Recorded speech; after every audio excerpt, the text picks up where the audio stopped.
ज्ञानवापी मस्जिद का तीसरे दिन का सर्वे आज पूरा हो गया। आज करीब 1.5 घंटे तक सर्वे का काम किया गया। कल 17 मई वो तारीख है जब कोर्ट में सर्वे की रिपोर्ट सौंपी जाएगी। एडवोकेट कमिश्नर समेत वादी प्रतिवादी सब ज्ञानवापी मस्जिद में मौजूद थे। सरकारी वकील महेंद्र प्रसाद पांडे ने सर्वे के बारे में जानकारी देते हुए बताया कि आज सर्वे कमीशन ने अपना काम पूरा कर लिया है। कमीशन ने बारीकी के साथ हर जगह की वीडियोग्राफी की है। तीनों गुंबद, तहखाने, तालाब, हर जगह की रिकॉर्डिंग की गई है। कल एडवोकेट कमिश्नर अपनी रिपोर्ट कोर्ट में दाखिल करेंगे। ये रिपोर्ट आज 3 सदस्य बनाएंगे। अगर रिपोर्ट पूरी नहीं भी होती है तो कल न्यायालय से और वक्त मांगा जा सकता है। वहीं ज्ञानवापी मस्जिद के सर्वे में क्या कुछ मिला है, इसको लेकर अलग अलग दावे सामने आ रहे हैं। किसी का कहना है कि शिवलिंग मिली है तो कोई इसको हवाई बातें बता रहा है। ताजा दावा मुस्लिम पक्ष की तरफ से किया गया है। उनका कहना है कि सर्वे में कोई शिवलिंग नहीं मिला है। इससे पहले आखिरी दिन का सर्वे पूरा होने के बाद हिंदू पक्ष ने दावा किया था कि ज्ञानवापी मस्जिद में मौजूद तालाब रूपी कुएं में शिवलिंग मिला है। इसके बाद वहां हर हर महादेव के नारे भी लगे थे। इसकी नंदी प्रतीक्षा कर रही थी। वो बाबा मिल गए। हाँ। चलते रहे। लेकिन मुस्लिम पक्ष ने कहा है कि सब हवा हवाई है। वादी पक्ष कह रहा है सब हवा हवाई है, कुछ भी नहीं है हकीकत। प्रत्यक्षम और विशेष कुछ नहीं बता सकते हैं। हालांकि मालूम तो सब है। क्या बोले भाई, बोलना यह है कि जो सोचा, फिर अगली बार हम जो कहते, जो सोचा गया तो उससे ज्यादा परिणाम। वहीं पुलिस उपायुक्त वाराणसी RS गौतम ने कहा कि मार्गों को खुला रखा गया था ताकि पर्यटकों को किसी भी समस्या का सामना न करना पड़े और पुलिस कर्मियों को तदनुसार तैनात किया गया था। आपको बता दें कि वाराणसी कोर्ट ने सर्वेक्षण टीम को 17 मई तक सर्वेक्षण पूरा करने और इससे पहले एक विस्तृत रिपोर्ट पेश करने का निर्देश दिया है। दुनिया के अजूबों में शुमार ताजमहल की खूबसूरती दुनिया भर में मशहूर है। देश विदेश से लाखों की तादाद में पर्यटक हर साल इस प्यार की निशानी का दीदार करने आते हैं। हालांकि आजकल प्यार की मिसाल कहे जाने वाला ताजमहल विवादों के कारण सुर्खियों में बना हुआ है। ताजमहल के तहखाने में बंद 22 कमरों को लेकर घमासान मचा है। इस बीच भारतीय पुरातत्व सर्वेक्षण विभाग यानी कि ASI ने ताजमहल के कुछ कमरों की तस्वीरें जारी की हैं, जहां हाल ही में मेंटेनेंस का काम किया गया था। ये तस्वीरें जनवरी 2022 के न्यूज़लेटर के रूप में भारतीय पुरातत्व सर्वेक्षण विभाग की साइट पर भी सभी के लिए मौजूद है। इन तस्वीरों में ताजमहल के उत्तरी छोर के तहखानों में किए गए प्लास्टर और लाइम पनिंग की तस्वीरें हैं। 2 फोटो में दीवारों और छत के डायमंड कट पर पनिंग को दिखाया गया है। वहीं पर्यटन उद्योग के सूत्रों ने बताया कि इन कमरों में क्या है, इस बारे में गलत बातें ना फैले, इसे रोकने के लिए ही इन तस्वीरों को सार्वजनिक किया गया है। गौरतलब है कि ताजमहल के मुख्य मकबरे के नीचे के ये भूमिगत कमरे या कोठरियां हाल ही के दिनों में चर्चा में रही थी। ताजमहल के कमरों को खोलने की याचिका दायर की गई थी।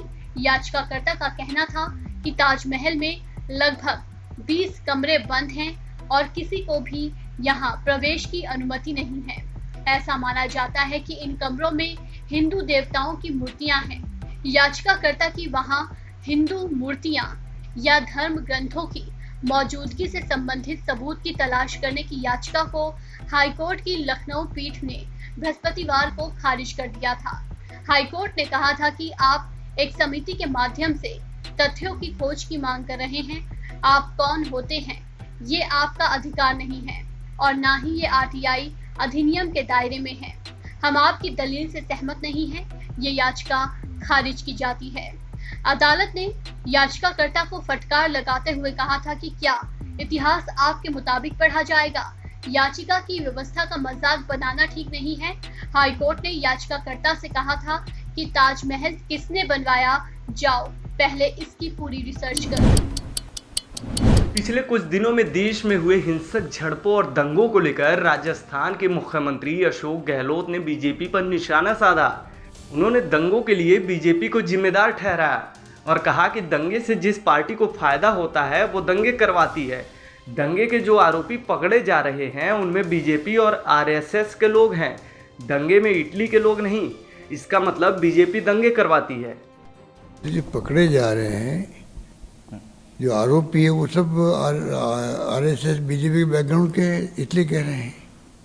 और जहाँ जहाँ दंगे होंगे, आप एक बार समझ लीजिए, दंगों से फायदा किसको होता है? दंगों से फायदा जिस पार्टी को होता है, समझ लीजिए वो दंगे करवा रही है, इसलिए उनका नाम आ रहा है। दंगों से फायदा किसको होता है? अगर कांग्रेस को फायदा हो रहा है क्या? सबको मालूम है कि जहाँ दंगे होंगे तो कांग्रेस बदनाम कर रहे हैं, तो कांग्रेस तो दंगे करवा नहीं सकती है, और क्यों करवाएगी? इनका एजेंडा जो है हिंदुत्व का है, उसका दंगे करवा रहे हैं। वहीं उन्होंने दंगों की जांच को लेकर गृह मंत्री अमित शाह से सवाल पूछा और कहा कि गृह मंत्री अमित शाह दंगों पर जांच क्यों नहीं बिठा रहे हैं? जांच होगी तो सच्चाई सबके सामने आ जाएगी। अगर किसी धर्म के लोग हैं या किसी पार्टी की शह पर ये सब हो रहा है तो पूरा मामला सबके सामने आ जाएगा। अमित शाह जी, गृह मंत्री जी, मैंने बहुत ही गंभीरता के साथ मांग करी थी। एक राज्य का मुख्यमंत्री मांग कर रहा है, जो कि फेडरल सिस्टम है देश के अंदर, उस फेडरल सिस्टम के अंदर राज्यों का बड़ा महत्व होता है। सब राज्य मिलकर ही ये भारत बना है, जो संविधान की मूल भावना यही है।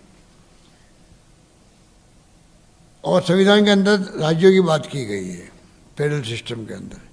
अगर उसका एक मुख्यमंत्री मांग करे कि गृह मंत्री जी को चाहिए कि एक बार जांच बिठा दो, जिससे कि भविष्य में दंगे रुक जाए, सच्चाई सामने आ जाए कि दंगे क्यों भड़काए गए, किसने भड़का है।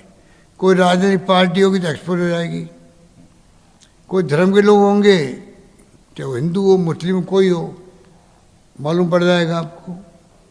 कोई षड्यंत्र है देश विदेश का, सामने आ जाएगा।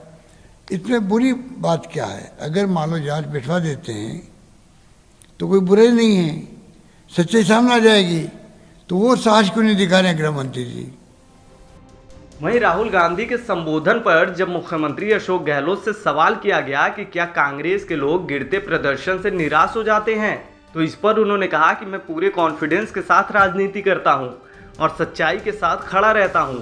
इससे हो सकता है झूठे लोग डिप्रेशन में चले जाते हों। मैं तो मजबूती से मुकाबला करता हूं और दबंग होकर बात करता हूं। जो मुझे लगता है सच्चाई क्या है, सच्चाई के आधार पर बात करता हूं। मैं तो देश के हालात क्या है, हिंसा क्यों हो रही है, कौन जिम्मेदार है, तो मैं तो अटैक करता रहता हूँ।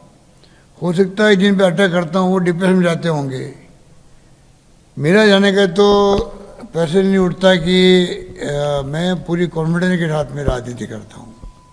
और जब आप गरीब को गणेश मांगे चलो, आधी समस्या हल हो जाती है, टेंशन नहीं रहता है आपको। बहरहाल देश में पिछले कुछ दिनों में हुए दंगों को लेकर राजस्थान के सीएम अशोक गहलोत बीजेपी पर हमलावर हैं। हालांकि अशोक गहलोत के इस बयान पर अभी तक बीजेपी की तरफ से कोई प्रतिक्रिया नहीं आई है, लेकिन दंगों पर फिर से एक बार सियासत तूल पकड़ती दिखाई दे रही है।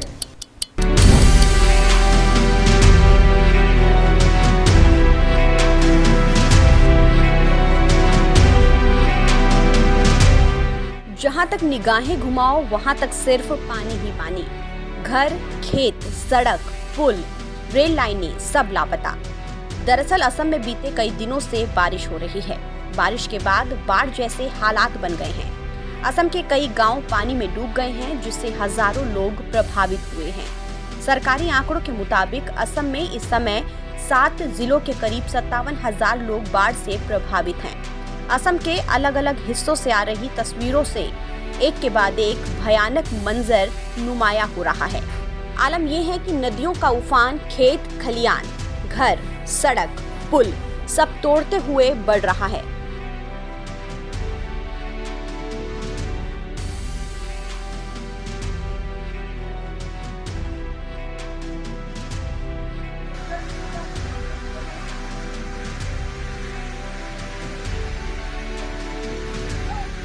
लगातार बारिश की वजह से शनिवार को डीमा हसाओ जिले के 12 गांव में भूस्खलन हुआ।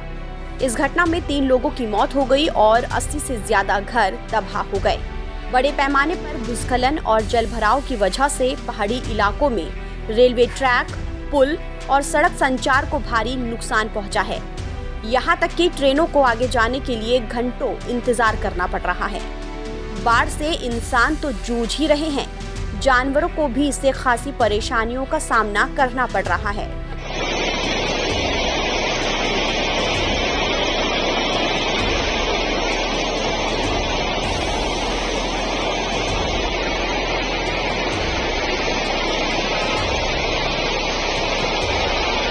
बाढ़ के चलते अब तक 202 घरों को नुकसान पहुंचा है।